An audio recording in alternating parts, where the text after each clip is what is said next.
সিংহের মতো 1 ঘন্টা বাঁচতে চাই। তারপর বলছে কি, এরপরে বলছে অন্ধকার গাঢ় কালো অমাবস্যার রাত আসতে পারে যার সুবে সাদেক হওয়া অসম্ভব। এক লোক এসে বলে, নবী আমার হৃদয়টা বড্ড শক্ত, হৃদয় নরম হয় না, এমন কিছু আমারে শিখিয়ে দেন যাতে হৃদয়টা নরম হয়ে যায়। বিষ্ণু বললেন, তোমারে 3টা কাজ করতে বলবো। 1, এর হামিল ইয়াতিম, এতিমের প্রতি রহম দিল হও। 2, আমসাহ আলা রাসি, এতিমের মাথায় হাত বুলিয়ে দাও। 3, আতইম তাআমাকা মাআহু, তোমার খাবার তার সাথে শেয়ার করো। ইয়ালিনু কলবুক, তোমার হৃদয়টা নরম হয়ে যাবে। অনেকে আছে দোয়া করলে চোখ দিয়ে পানি বের হয় না, আসরা নাই, কঠিন হৃদয়, হৃদয় নরম হয় না। এতিমের মাথায় হাত বুলিয়ে দিবেন, আপনার হৃদয়টারে নরম করে দিবে কে?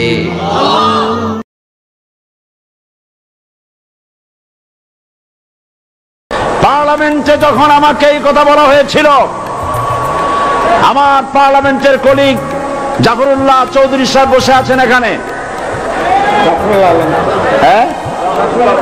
জাফরুল ইসলাম চৌধুরী বসে আছেন পাশে, প্রধানমন্ত্রী সুদ্ধা, অন্তত 3 শতাধিক পার্লামেন্টের সম্মানিত সদস্যরা সেদিন বসা। 1997 সনের বাজেট বক্তৃতা যখন আমি করতেছিলাম, নাম রাখছে কুদরতে খোদা, আসলে গজবে খোদা। এই লোকটি নাস্তিক, ইসলামের চূড়ান্ত দুশমন। তার প্রণীত শিক্ষা ব্যবস্থার যখন সমালোচনা করছিলাম, ট্রেজারি বেঞ্চ থেকে আমাকে বলা হলো রাজাকার। আমি আমার সমস্ত শক্তি একত্রিত করে বলেছিলাম, শুধুমাত্র হিন্দুস্তানের রাজাকারেরাই আমাকে রাজাকার বলতে পারে। আমি বলেছিলাম 1973 সন পর্যন্ত আমি বাংলাদেশের কোন রাজনৈতিক দলের নেতা এবং কর্মী ছিলাম না। আমি রাজাকার নই। আমাকে রাজাকার বলে যদি তাকে প্রমাণ করতে না পারে, 10 কোটি টাকার মানহানি মামলা দায়ের করব। আমার এই বক্তব্য সারা দুনিয়া শুনেছে। পার্লামেন্টে আমার এই বক্তব্য রেকর্ড হয়ে আছে। সেদিন 3 শতাধিক পার্লামেন্ট মেম্বারের কেউ আমার চ্যালেঞ্জ গ্রহণ করেন নাই।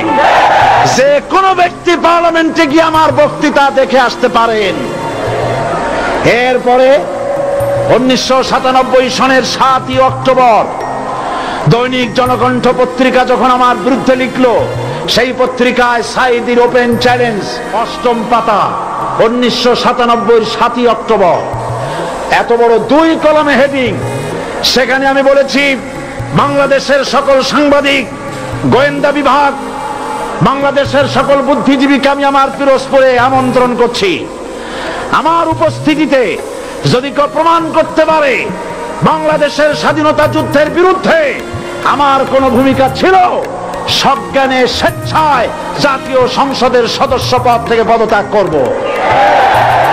3 বছর পার হয়ে গেছে, আজ পর্যন্ত কেউ এই চ্যালেঞ্জের মোকাবেলা করে নাই। সুতরাং আমাকে যারা রাজাকার বলবে, তারা পিতৃ পরিচয়হীন অবৈধ সন্তান। 1971 সনের, শোনো মুসলমানেরা, 1971 সনের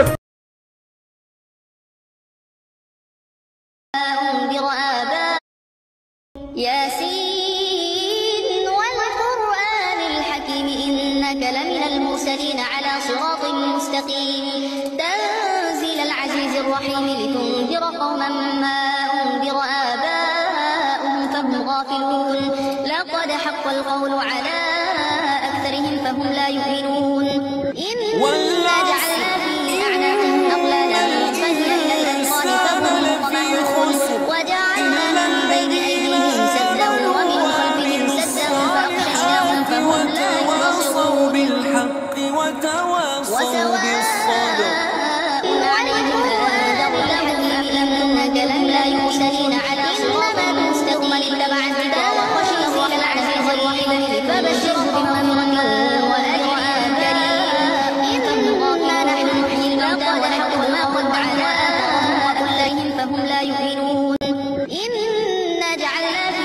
أعناقهم أغلالا فهي إلى الأذقان فهم مقمحون وجعلنا من بين أيديهم سدا ومن خلفهم سدا فأغشيناهم فهم لا يبصرون وسواء عليهم أنذرتهم أم لم تنذرهم لا يؤمنون إنما تنذر من اتبع الذكر وخشي الرحمن بالغيب فبشره بمغفرة وأجر كريم إنا نحن نحيي الموتى ونكتب ما قدموا وآثارهم وكل